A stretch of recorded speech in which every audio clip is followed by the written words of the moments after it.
کی اپنی گود میں لیا اور چہرے سے خون صاف کیا اور اللہ کی بارگاہ میں کہا اے مولا یہ میرے بھائی کا بیٹا بھی میرے دین کے لیے قربان کر دیا، اس کو اپنی بارگاہ میں قبول فرما۔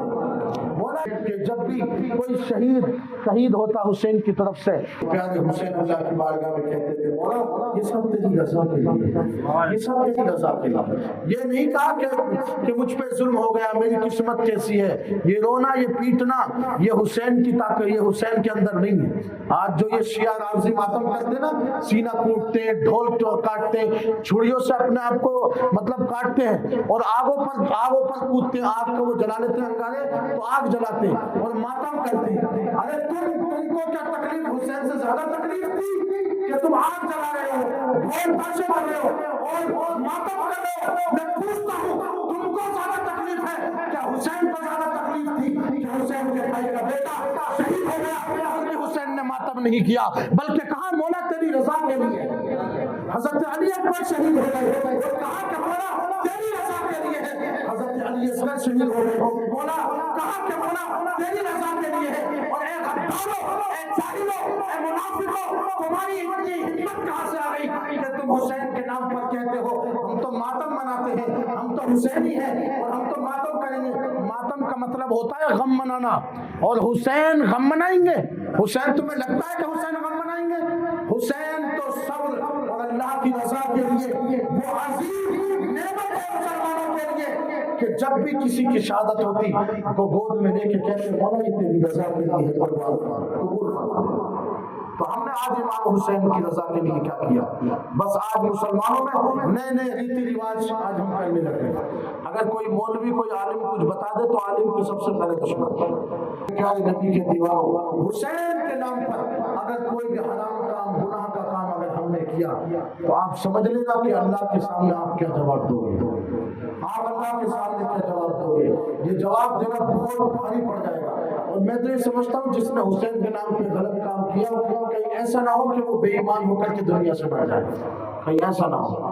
یہ جتنے شیعہ رافضی سب بے ایمان ہو کر کے دنیا سے جاتے ہیں، آپ کو پتہ نہیں ہے ابھی کہ جتنے حسین کے نام پر ماتم کرتے، حسین کی یاد میں رونا، محبت میں محفلیں سجانا، ذکر کرنا، یہ غریب نواز نے ہمیں بتایا۔ اگر حسین کے نام پہ ماتم کرنا ہوتا تو کیا غریب نواز ہم سے زیادہ محبت کرتے ہیں حسین سے، یا تم زیادہ محبت کرتے ہو؟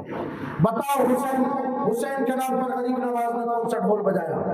بتاؤ غوث پاک نے کون سا ڈھول بجایا یا کون سا ماتم کیا؟ آگ جلائے، انگارے جلائے، یا ماتم کیا، یا سینہ ٹوٹا، چھاتی ٹوٹی، کیا کیا؟ غوث پاک کا نام بتا دو، ساکر پاک کا بتا دو، وارث پاک کا بتا دو۔ نبی کی اولاد ہندوستان میں ایک نہیں ہزاروں بیٹے نبی کے خاندان کے ہندوستان میں آئے، دنیا کی ہر جہاں زمین پر گئے، ایک کا نام بتا دو کہ کسی نے حسین کے نام پہ ماتم کر کے ڈھول یا سینہ ٹوٹا ہو یا اپنی چھاتی پیٹی ہو یا حسین کے نام پہ غم کے نام پر کالے کپڑے پہن کے یہ بتایا ہو کہ میں حسین کے غم میں ہوں، یا ہرے کپڑے پہن کے یہ بتایا ہو کہ مجھے حسین کا غم ہے، یا جناب والا کالے کپڑے یا لال کپڑے پہن کے یہ بتایا ہو کہ میں جناب والا مجھے تو حسین کا غم ہے، مجھے تو حسین کا درد ہے۔ کیا غوث پاک کو، کیا صابر پاک کو، کیا وارث پاک کو، کیا غریب نواز کو غم نہیں تھا؟ انہوں نے تو ایسا نہیں کیا، بلکہ وہ تو خود عالموں کو یہ پڑھا کے گئے۔ کس کو گئے؟ عالموں کو۔ ہماری اور آپ کی تو کوئی اوقات بھی نہیں ہے،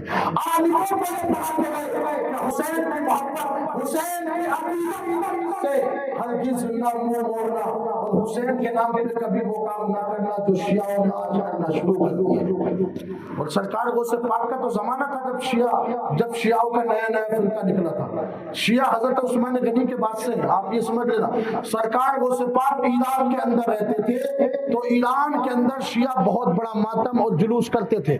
آج بھی آپ یوٹیوب پر دیکھیں گے تو بڑے بڑے ان کے ہزاروں کا مجمع ہے جو ماتم کرتا ہے۔ غوث پاک سرکار پیرانے پیر دستگیر نے کبھی عراق میں کبھی حسین کے نام پر ماتم یا ڈھول کا نہیں کی، بلکہ محفل سجدی تھی تو حسین کا ذکر، صبح ہوتی تھی تو خدا کے کلام پاک کی آیتوں کا ذکر، جب ہوتا تھا تو یا تو غریبوں کے نام پہ خیرات کر دیا، یا غریبوں کو لٹا دیا، لنگر کرا دیا، سبیل کرا دیا۔ تو یہ تمام کام عالموں کو بزرگان دین نے سکھائے کہ تمہیں حسین کے نام پہ کیا کرنا ہے۔ سبیل اور کچرا اور لنگر یہ سب کچھ کرو، سب بچوں اور بڑوں کو، بزرگوں، خاندان کو نظر نیاز کرتے کھلاؤ، یہ سب اچھا اور ثواب ہے۔